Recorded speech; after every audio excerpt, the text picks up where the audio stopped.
Hey, this is Christian Roldan. And Jordan Morris from the Seattle Sounders Football Club. And you're listening to This is Nos Odietis. This episode of Nos Odietis is sponsored by Full Pull Wines, a Seattle-based wine retailer and proud sponsor of Nos Odietis since 2011. Full Pull was founded in 2009, is based in Seattle, and is owned and operated by longtime Sounders supporters. They offer the best boutique wines of the world to members of their mailing list, with special focus on their home, the Pacific Northwest. Here we go. Come on! Hey, O'Shan! Let's go! A sideline fry! The Seattle Sounders have done it! MLS Cup winners! Here comes Ray Gibbs through the middle to crown it for Seattle! And now they truly can start the celebrations. It's the Sounders MLS Cup. Nicola Dero leaves absolutely no doubt! The Sounders rule the region! Seattle Sounders is going to They've scored! They've scored! Finally! This feels fucking awesome. This is a tiny dog. Is that what you young people call twerking? That Porter says cheated. You want to win? This is the Seattle Sounders, bro.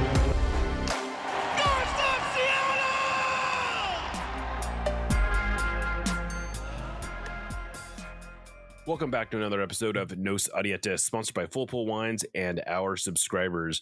We're recording on Thursday, July 11th, 2024. I am your host, Jeremiah O'Shan. Joining me today is my co-host, Aaron Campo, and our engineer, Lickett. You know, recently someone asked me if the Sounders were a good, bad team or a bad, good team. And after another successful week, I'm leaning toward maybe just a good team.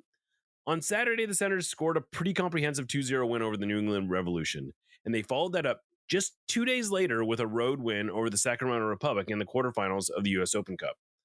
In a vacuum, I don't know that either win is particularly impressive. Heck, if you look at any of their recent wins, I'm not sure that any of them are particularly impressive. But we're now at a point where the form is almost undeniable. The Sounders have now won 4 straight across all competitions and are now unbeaten in 6. Go a little farther back, and they're 7-1-3 in their last 11. They've done this while scoring multiple goals in 6 straight and in 8 of their last 11. Maybe this team isn't good, whatever that means, but I think we can at least safely say they're at least not bad, right, Aaron? Yeah, I think so. I think that we've talked a little bit about this team, the way that they'd been playing, you know, for the last little while, and how it was sort of the lower end of the expectations of what this team would look like coming into the season. I think that they've kind of, over the last 5 or 6 games, been the, maybe not the top end best version of the team that we could have envisioned coming into the year, but certainly much closer to that than the bottom. Yeah. And, you know, if the playoffs started today and the Sounders were, I don't know, a 4 seed somehow, if the playoffs started today, but the table looked like what I kind of expect it to look like at the end of the year somehow, do I think the Sounders are going to win the MLS Cup?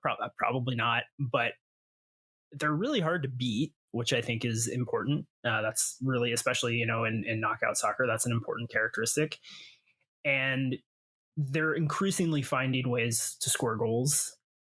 I think everybody would like them to be a little more dynamic in the attack. Everyone would like them to be putting up 4 or 5 goals against, you know, the Chicago Fires and New England Revolutions of the world. Sacramento Republics of the world. Yeah. Yeah. Although USOC, I mean, how often are you going to score more than 2 goals? Really? No, I know it is not to get too derailed, but I did some little research because I saw some consternation over the Sounders' relative struggles to put that game away, which I think the first half, the scoreline was a little flattering for Sacramento, but I thought the second half was equally flattering. Reverse flattering, whatever. Right. Like I thought the Sounders were a better team in the second half, and they were a little unlucky not to get a goal. But anyway, go ahead. Sorry. Yeah, I agree for what it's worth. I think that this is a team I feel pretty confident is going to keep playing well the rest of the year. They've kind of found a system and an approach that works for them. They've become much less of a team that is trying to win games purely through possession. They've become a little more incisive in the attack. They're pressing higher, all of that while still being really, really tight at the back. and it's working for them. It's working really well. I don't know that Jordan Morris can keep up the scoring pace that he's on right now. He scored 4 in 6, pretty good. And I think just looks like a completely different player at the 9 than he looked on the left. I thought he was pretty good on the wing earlier this year. He still looks pretty good when he gets shifted out there, but he just looks to the central position. Albert Rusnak has come alive. I think having Morris and Rothrock and Chu, multiple willing runners that can stretch the field, and also seemingly being instructed to try to be a little more incisive and try to take risks in breaking lines and things like that. It's working quite well. And they have been playing some bad teams. I don't think we can just jump over that. Yeah, but they've also been playing some decent teams. Minnesota's not a terrible team. Houston's not a terrible team. The Revolution had won 4 or 5 coming into the or 5 or 6. I think 5 of 6. Yeah, 5 or 6 coming into that game. So they had been they were on short rest. They'd flown across the country. Like I don't want to make it sound like they've been running, that they're like an elite team right now. But sure, like it, I think they've been 10th best is what we said last week over the last 2.5 months, basically 2 months. Yeah, that feels about right. Like it feels like this is about the, you look at the power rankings. MLS has them 10th. The ESPN, I think, has them 8th. I saw Ben Wright, who is at Broadway Sports, has them 10th. He has kind of one of the more analytical ranking systems. So it's like I think 10th is right there, and frankly, they've been competitive with the elite teams that they have had to play. Yeah. Go ahead. They should have beaten RSL. Even if they were a little unlucky to only tie RSL. They outplayed the Galaxy twice. They hung with LAFC the one time they beat them. And speaking of which, that's a big test for LA with I'm actually kind of looking forward to this game against LAFC on the 18th. 18th, is that right? Or no, 20th, because it's 18th is when the window opens. Yeah. But I think that'll be a really good test for them. And these next few games, I think, will be like it's very interesting because they've done a great job, I think, of pulling themselves out of the depths that they were in. But the reality is that their position is still pretty precarious. If they beat Austin on Saturday, they can jump up as high as 5th in the table, and if they lose, they can go all the way down to 10th and be out of a playoff position. Now, I suspect that's probably going to be a theme for a while, but there's also a world where they win their next 2, they get 7 points out of these next 3 games, and they go into the League's Cup break sitting in a really nice position. Yeah, I think we talked last week, about including the New England game, how nice 8 points from these 4 would be. Yeah. And I still very much feel that way, and that still very much feels achievable. The Austin game will be interesting because it looks like Raul is going to start, I would imagine. I don't know at this point. That's the thing. That's what's like. I would have told you. I thought for sure Raul would start against Sacramento. Yeah. Oh, for sure. I did too. The fact that he didn't is what makes me think he's going to start against Austin. But sure, that's what I would think too, but I just don't like. I've been impressed by. It's weird because on one hand, I've been impressed by Brian's willingness to use more of his bench. Yeah, and yet there's certain players who he clearly feels like have deserved or have earned the right to make 3 starts in a week, and Jordan Morris apparently is like one of those players. He which is pretty astounding when you think about it. This is a player who has struggled for that kind of fitness throughout his career. Like he's never been the type of player that you would expect to play 3 times in a week, and he's done that twice already this year. I think he started 3 times in a week twice this year, and so I wouldn't be totally shocked if he started again. Yeah. And Raul looks really good off the bench too. He does. He looks like a totally different player. I have no way of knowing this. and maybe I'm just wish casting. It's copium, whatever. But it almost feels like he has bought into that role and is at least willing to accept it. Now, maybe he's just playing out of his mind when he has those cameos because he's desperate to get a starting job back. But yeah, maybe. Whatever it is, man, he's got to keep it up because he looks great. I mean, I'm not going to say he looks like vintage Raul because there are just physical skills that aren't there, but he looks like a very dangerous player. That the header he had off the post against Sacramento that's new, right? And he scored a great header against Dallas, right? So yeah, it's still in there. And we only really see it in games where he's coming off the bench. He still does love to shoot from 40 yards away through 12 players, but you take the good with the bad, right? He was really close to getting a breakaway against Sacramento, but I'm pretty sure it was incorrectly ruled offside. But yeah, he put a lot of pressure on Sacramento's keeper late, and unfortunately that led to the head injury for the Sacramento player. But and just another example of him making things happen. And by making things happen, I mean the threatening attack that led to the injury, not the injury. We're not advocating for head injuries on this show. But I mean, I think he's a great fit in that role, and hopefully he's at the very least okay with it enough that he can keep doing this the rest of the year.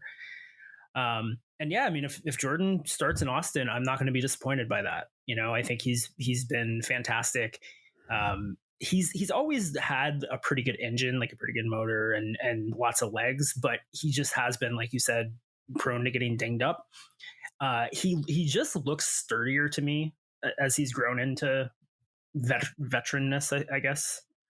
Yeah. He's bodying guys in a way that he wasn't able to when he was younger. And so yeah, I feel confident. I don't want to jinx anything. Hopefully I don't blame me if something happens, but I would feel pretty good about him starting in Austin. It wouldn't be a huge concern to me. Can't keep doing that all year, but yeah, it sounded to me like if they were going to rotate, it might be more likely that they'd rotate at home against St. Louis, and with the idea being that they have a little bit more, like I don't know. We'll see what happens. I don't necessarily want to get too down the road on guessing the lineup here, but the other thing that I think the really big development recently has been the willingness to play Christian at right back, even when Alex is available.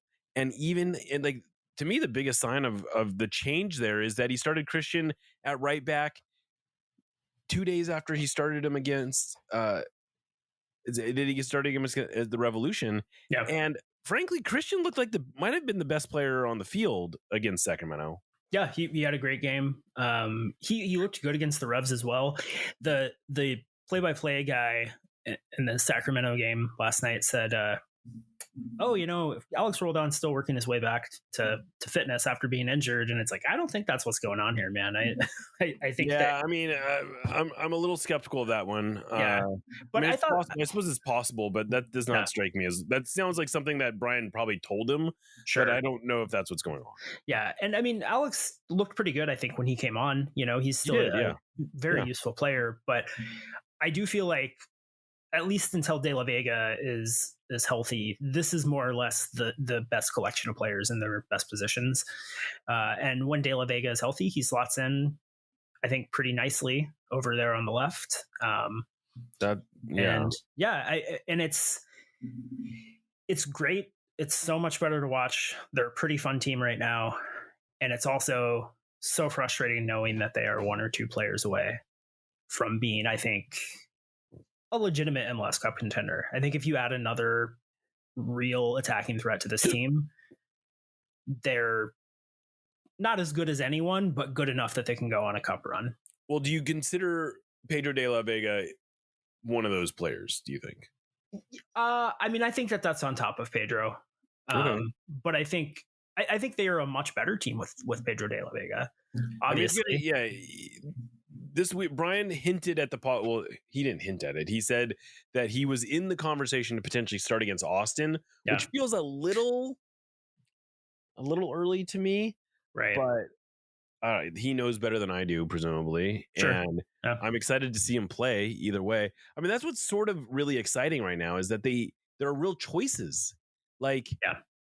if he doesn't feel like taking Leo Chu on the trip to Sacramento for whatever reason, and by the way, Brian today, we saw pictures of Leo boarding the plane to Austin, but Brian insisted there's no issues with Leo Chu, that it was just sort of a coach's decision not to take him to Sacramento. I don't know if that's totally true, but what we do know is that it doesn't look like Leo Chu is like out of the team. He's not suspended. He's not no big things there. But I bring this up just because they suddenly have these choices where you don't take Leo Chu, and you can actually make the argument that, well, who are you not going to bring as a result of that?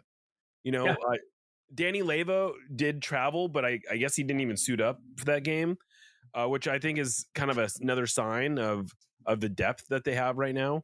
And they didn't bring up any Tacoma Defiance players for the Sacramento game. Not to get too derailed, but I did think it was very funny. I asked Brian, like, why, what was it behind the lineup? This was like a very first choice lineup. And he's like, well, I read a commentary in Sounder at Heart that we didn't take the Open Cup seriously. Yeah. And I don't know exactly what we said. I'm sure I said something along those lines, but I'll take it.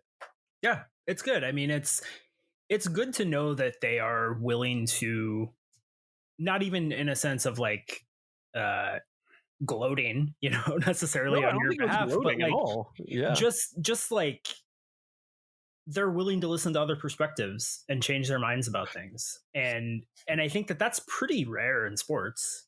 Yeah. Like, people in sports tend to think that people working in, journalists or whatever who haven't played at a high level have no idea what they're talking about and dismiss everything they say out of hand, which is a really bad tendency. And so I think it's nice that, they're willing to listen to those perspectives. And the Open Cup rocks. It's so much fun. And it's so much fun when they're taking it seriously. Especially. I'm stoked about this game against LAFC. Yeah, it's going to be great.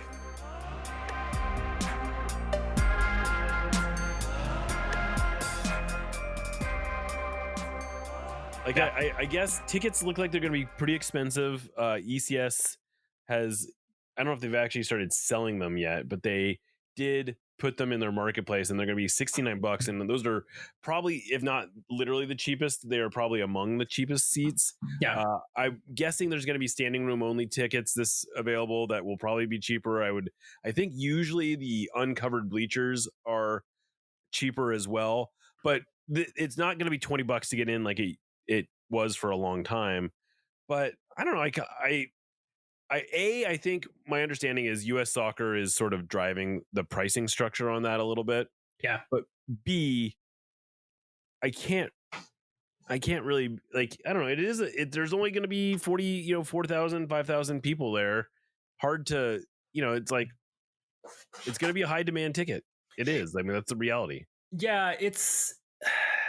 I think that the complaints that this is pricing out fans and it's going to lead to, a lot of people that would love to go and be loud and support the team are going to be priced out. And I agree. Like, it would be better if soccer were accessible. And I think that it's good to keep pressure on, teams to making soccer accessible.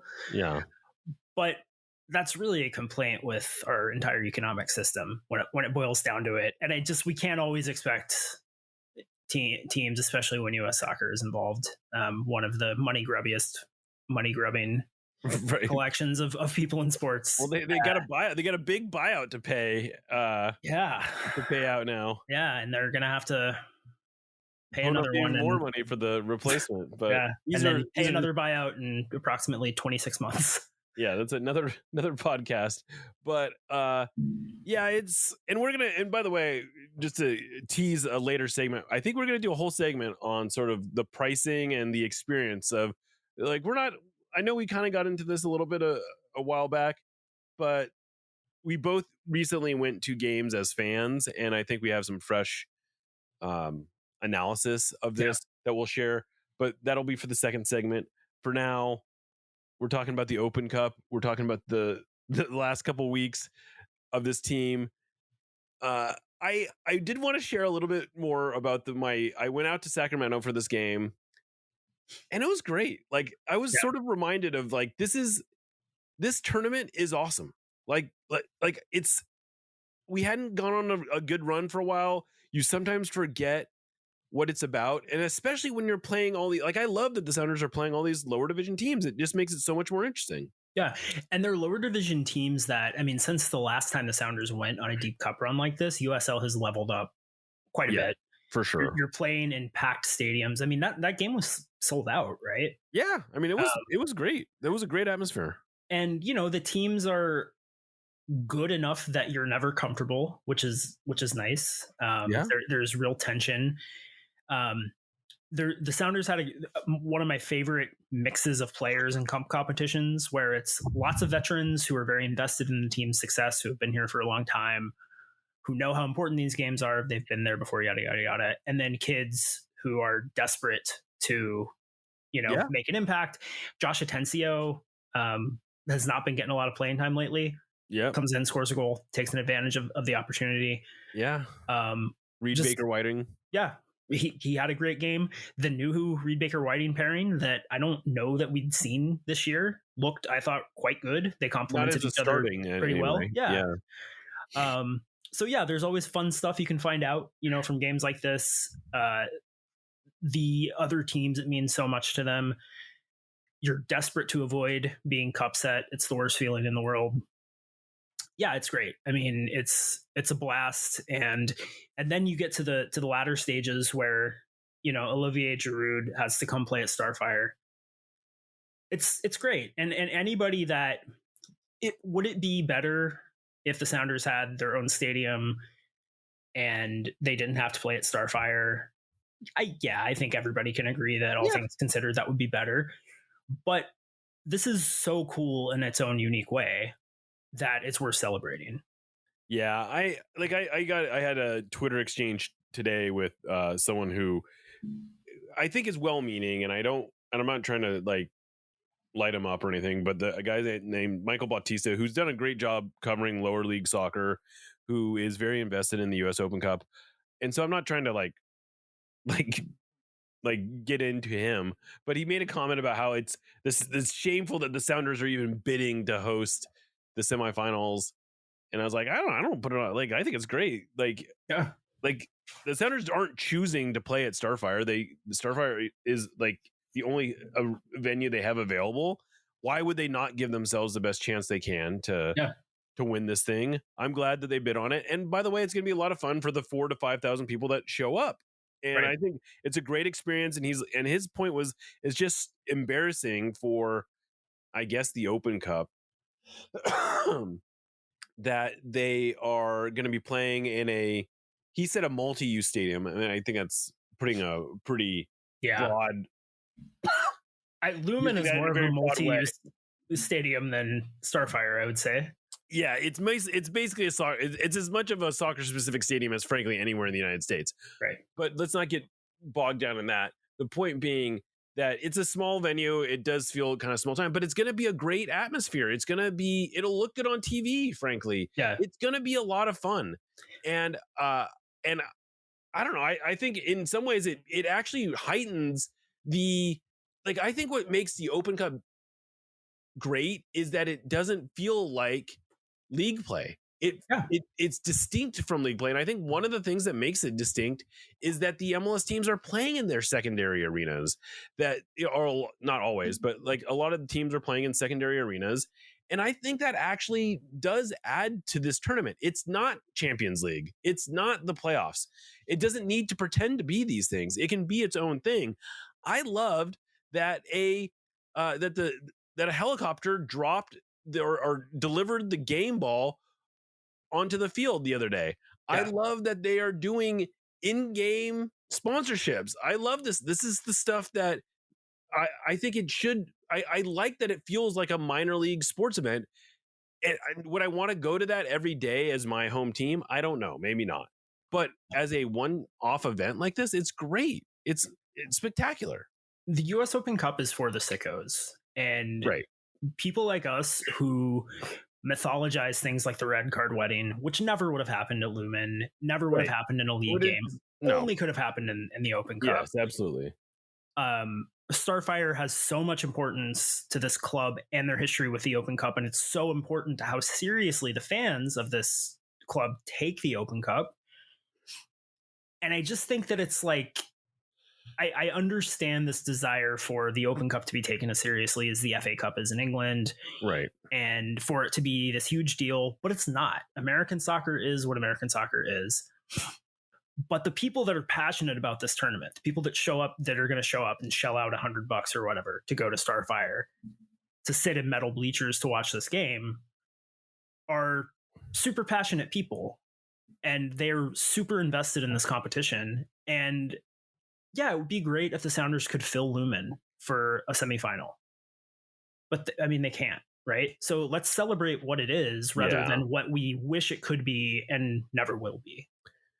Yeah, I mean, I've said this many times before, but I would take 4,000 at Starfire over 15,000 at Lumen any day of the week, at least for not necessarily like every. I should say that for the Open Cup, I think it's a much like I am much more excited about the Open Cup being or facing LAFC at Starfire than I would be at Lumen Field. If you play that game at Lumen Field, it feels like any other game. Yeah. Now, if it's a final, that's different.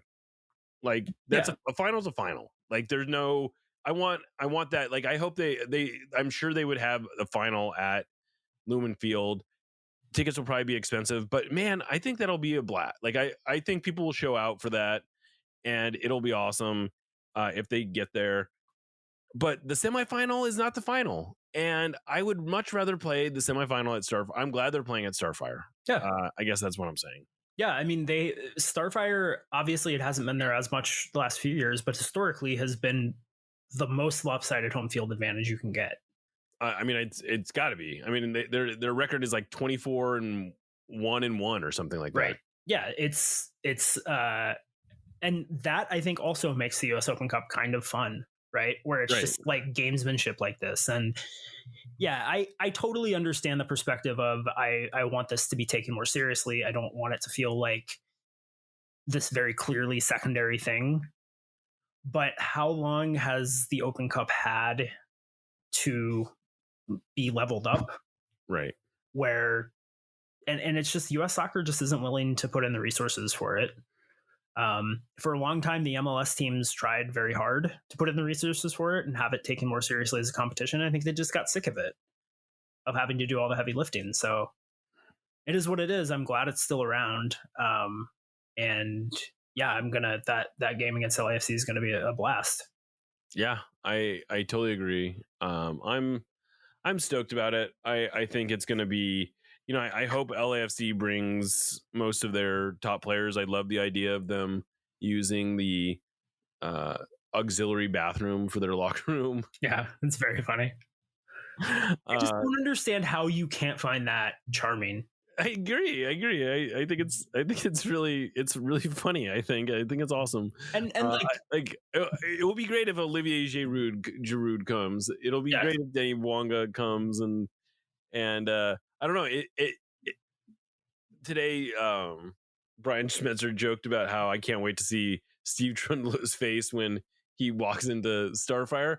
I don't know that Steve Trundle will actually be there. It would be there. I have to admit, it would be a lot less funny if it's Ante Rozov who's the coach, because Ante Rozov has actually coached games there, right? So it won't be nearly as surprised. But I don't know. I love it. I've really enjoyed this Open Cup run. I think, and I have to admit, I think Schmetzer actually deserves more credit than he's been given, because I think it was now that we sit here as they prepare for a semifinal, I think we have to admit that it was actually a really smart thing for him to do, to not use first choice players in those first two games, because he just saved those legs. Like, yeah. I do think that there's probably going to be a long-term cost for LAFC, because they have used their starters so much more. I would be worried about them just being more worn out later in the season. And, the Sounders have leaned on some starters more recently, but I think they probably also were able to save their legs a little bit earlier in the season. So, right now it looks like a pretty impressive job that Brian Schmetzer's done. Yeah, I feel like we are kind of broken records with this exact conversation about Brian Schmetzer year in and year out. Like it's just he might know what he's doing. Is that what you're saying? Yeah. And we might want to just accept that. I'll admit that the doubt creeps in, and I think eventually there's going to be a time where it stops working, because there is for every coach. But the trajectory they're on right now is pretty solid. I mean, it doesn't feel that dissimilar from the start to that run in 2018. Obviously, it's not going to be that good because they won 9 in a row. I mean, I guess it could still be that good. But they were just unplayable, in the second half of the season. But it's a trend, right? Where there's a downturn in form that coincides with injuries all hitting at once, and the team struggles to kind of find its identity and figure out how to best take advantage of the talent they have available, and then things start to click and they start winning games. It happened last year, and I'm sure it'll happen again next year if Brian is still around, which I suspect he probably will be. But it's, we should probably be used to it by now, I guess is what I'm saying. Yeah, I mean, you're right. That's a good place to leave it. All right. Well, we're going to come back, do something a bit different. We're going to talk a little bit more about sort of the whole experience at Lumen Field. We've done plenty on the on-field stuff. We're going to do some off-field stuff. You're listening to Nos Arietes, and we'll be right back.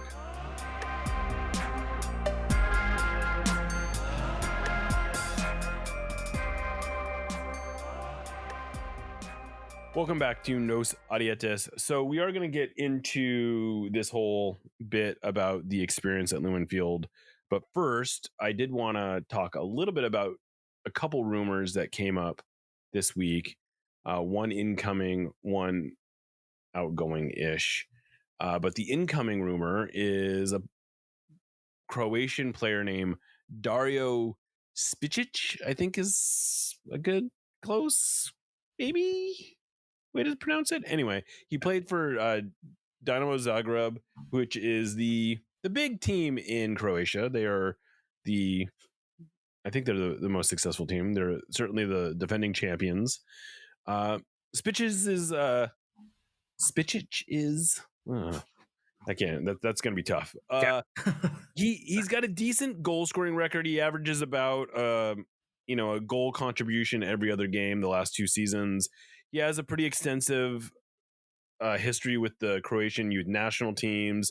Scored actually quite a few goals for those youth national teams, but looks like maybe a player who hasn't quite lived up to his potential. He's 25. He plays on either wing, but he looks sort of like I've seen some highlights of him, and he looks like a player who could be useful.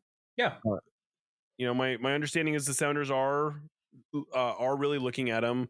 There's a report out of Croatia that says the Sounders offered $1.5 million. That would seem to me about what I would expect the Sounders to be able to do this summer. Is that a player that gets you sort of, does that feel like it meets the minimum bar for what you're hoping the Sounders would do this summer? Yeah, absolutely. I mean, I think that it's a player that I have no way of having an opinion about, right? Like you can look at his all up numbers in Croatia and they're fine. Right. But nothing advanced, no advanced statistics. Right. You can look at some advanced statistics for the Conference League and other European competitions, but the sample size is really small. Yeah. You can look at his FIFA rating. Dinamo Zagreb is in FIFA. He's a 70 overall. That's fine, right? Leo Chu is a 67, I think I saw. Yeah. To give it a ballpark of what this means. Right. And so yeah, I think that he's a player who it's the right position, I think, to be looking at. And I think short of something happening with Raul, which seems very unlikely at this point, and opening up a DP spot and making a big move, that just doesn't seem to be in the cards to me at all. Yeah. So this is, I think, about as good as you can do from a player profile perspective. Now, who knows? Maybe he's a total bust, right? Maybe he's not what we need at all. He's not as good as advertised. He doesn't adjust to MLS. All sorts of things could go wrong. That's everyone, But, right? Yeah, I mean, he could also be a Gustav Svensson level player, right? Right. Like the Sounders have or Victor Rodriguez. Like, Yeah. I think one of the things, it's funny, Victor Rodriguez got brought up a few times in the conversation around this and saying, like, I would rather go out and get a Victor Rodriguez type. And it's like, okay, well, have you looked at Victor Rodriguez's numbers? Because Victor Rodriguez was not as good of he was a little older and he was not as accomplished of a player. Like, Right. Yeah. Like, you had to see Victor Rodriguez to appreciate what he might be. And all credit to Chris Henderson, who did that. But I think we sort of have to assume that Sounders have done their homework on this guy and know what they're trying to get, right? Yeah, I mean, Victor Rodriguez was playing for a very bad La Liga team and not putting up a ton of goals. And La Liga, La Liga is better than the Croatian league overall, obviously. But is Sporting Gijón better than Dynamo Zagreb? I don't think so. And that's always the thing with these European leagues that are super top heavy, right? Is it's different to play for a mid-table or lower table Croatian team and than to play for one of the one or two teams that's regularly in European competition. It's just much harder to break into those teams. And so, yeah, I think that there's no reason to think that he is like multiple tiers below where a Victor Rodriguez type player would have been, right? And I think if you add a player as good as Victor Rodriguez to this team, they don't immediately become cup favorites, right? Like, it's not like adding a DP attacker to the team. But if they're taking minutes from Leo Chu and they're better, that's an upgrade. If they're taking minutes from Alex Roldan, right? If that allows Brian to be more comfortable permanently moving Christian back a line, that's a big upgrade. If it allows you to be a little more cautious with Pedro de la Vega or give Jordan Morris a little more rest, like, it just gives you so many more options. Because right now, when you're rotating guys, you're ending up with Paul Rothrock getting a lot of minutes, which is great. He's taking advantage of them. But if those minutes are now going to a player of like a Victor Rodriguez level player, I think the team is just much better. So yeah, it would be an exciting one. Not gonna sell any season tickets off of it, most likely, but it fills a hole, I think. And one after the season, when some salary comes off the books, it'll be nice to have a rotational piece already in place. So, you know where you really need to focus your attention on. Yeah. No, I would kind of feel the same way. Which is to say, there's not enough on this guy to be super enthusiastic, but not enough to be really down on it either. The other rumor is Raul Rui Diaz is being connected to his old club in Peru, Universitario, and it seems just as far-fetched as it always did. I am putting absolutely zero credence to the reports that he's like, there was a report that says he's quote doing everything, he's doing his part to make this deal happen. And frankly, unless his part is saying, I'm going to give up $1 million of my salary, I don't know what his part is involving. Like, the Sounders are not going to ask for a transfer fee. They're also not going to buy him out. Like, that's just the reality. For better or worse, they're not going to buy him out.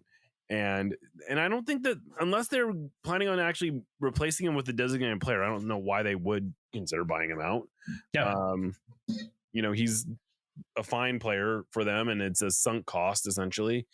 And I don't even know if there's any worth putting a lot of time into this, other than to say that my expectation at this point is that Rui Diaz will finish out the season with the Sounders. Yeah, seems likely. And I'm increasingly fine with that. I would love them to have been a little more aggressive and tried to get a big DP signing in this window or in the summer window to try to integrate the team in time for the Club World Cup. I think everyone would have preferred that. I think we'd all prefer that. But you go to Army with the war you have, right? And that's just the reality is they're not going to do that. And so if Raul is going to be here, hopefully they can find a role that works for him. Right. And it seems like they're on the right track. Yeah. All right. Well, let's move into the other part of this segment that we wanted to do, which was you and I both recently went to Sounders games and sat in the stands like normal ass fans. Something I only get to do once a year or so. And I think we both came away with maybe a better understanding of why fans seem to be frustrated with the whole experience at Lumen Field. Yeah. And I'll speak for myself first, then I'll let you kind of go into your thing. But I also recently went to a Mariners game. I may have even talked about this. And I was like, I find it overwhelming now. Like I grew up going to baseball games where it was just a relaxing day at the ballpark, and I'm an old person, and apparently that's what I liked about going to baseball games. And it's not boring at all anymore. But what they do a really good job, and it might be, I think there's too much, honestly, going on the scoreboard and everything. But what I do think they do a great job is the concourse feels active and vibrant, and there's interesting food options, and there's, there are walk in, walk out options, but there's also all these manned booths that have varying kinds of food that is not outrageously expensive. And then you go to Lumen, and it's like a ghost town. And I realize part of that is because in baseball, there's 18 opportunities to go to the concourse and not miss any of the game. And there's only really 1 or 3, depending on how you count it, opportunities to do that at a Sounders game. But man, it was like kind of sad walking around the concourse at Lumen Field. Yeah, I think if Lumen had always been this scant of options, that would be one thing, but it hasn't. I mean, there used to be like interesting food stands at Lumen too. They used to have a kanji booth, They did. That's true. They had cool, interesting food that you could get. And I think this was the 4th game I've been to this year, but it was the first game in a long time, in many, many years, that I haven't been able to like grab a bite to eat before the game. So I had to get food at halftime, and it was just like everything that's manned is closed.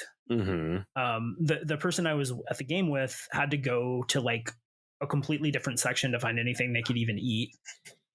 There's no condiments anywhere. Everything costs like $15. You don't interact with a person, but the tip defaults to 25%. I think like 2 beers and 2 bottles of water, because you have to have the most specific kind of empty water bottle in the world to bring into the games.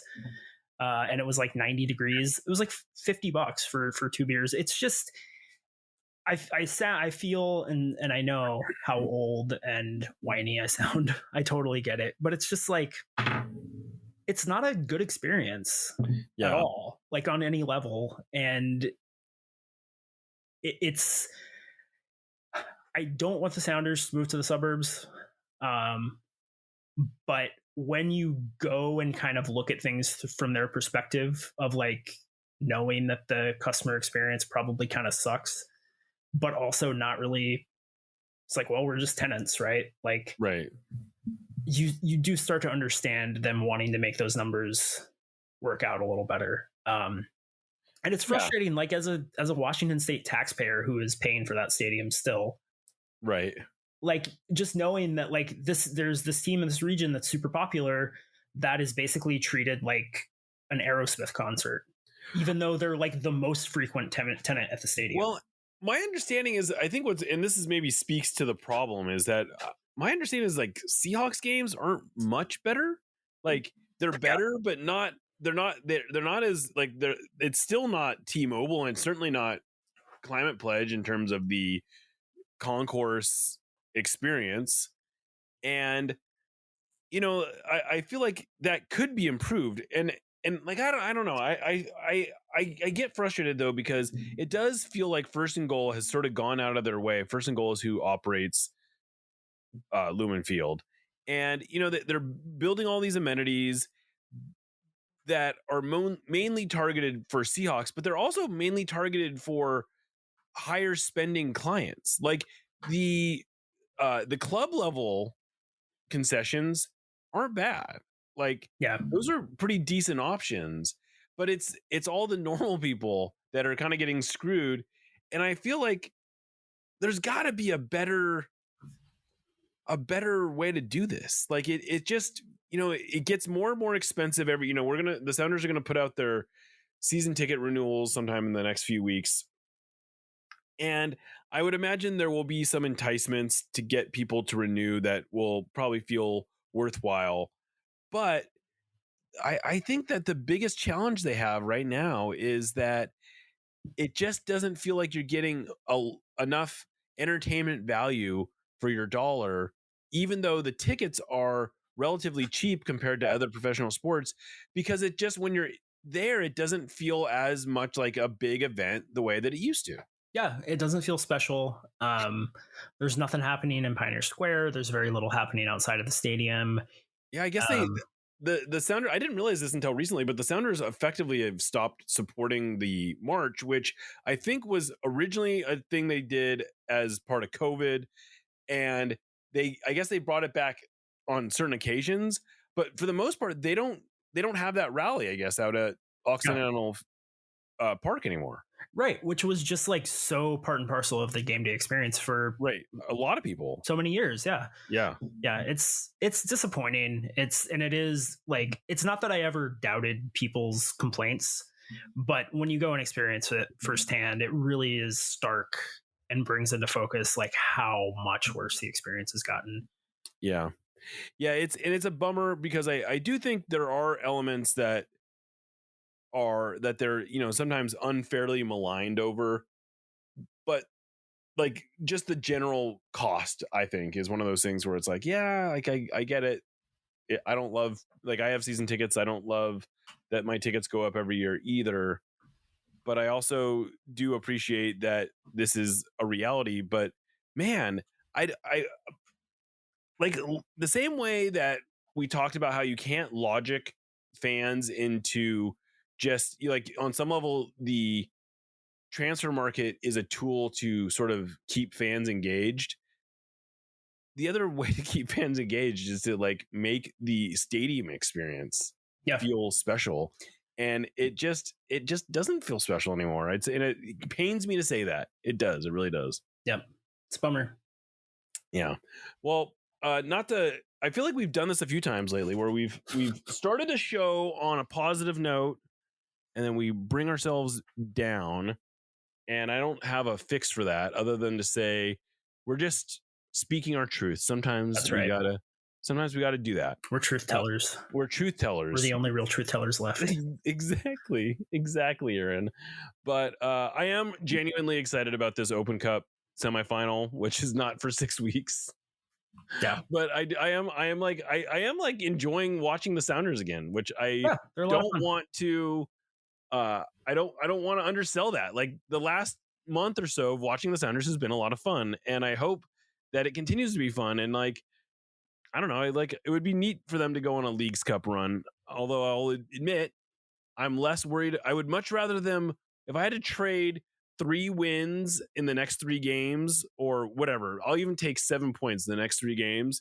And if that means that they go out in the round of 32 in the Leagues Cup, yeah, it's fine. Call it even. Fine with me. Yep. Yeah. So maybe that's a good place to a better note to end it on. Thank you, of course, to our sponsor, Full Pull Wines. I also wanted to give a big shout out to the Cooler Guild, which is a rain-focused podcast that just joined the Sounder at Heart Podcast Network. If you are listening to us on our private RSS feed, you've probably already started getting those episodes, and they will continue to show up there, along with Lobbing Scorchers. But if you are one of our free subscribers, I would just recommend going to your favorite podcast app and searching for the Cooler Guild and giving them a follow. Coop and Van do a great job with their Rain podcast. It's a lot of fun. I think you will enjoy it. And with all that, I will be signing off for Aaron and Lickett. I am Jeremiah O'Shan. This is Nos Audietis, and remember, you will never yacht alone.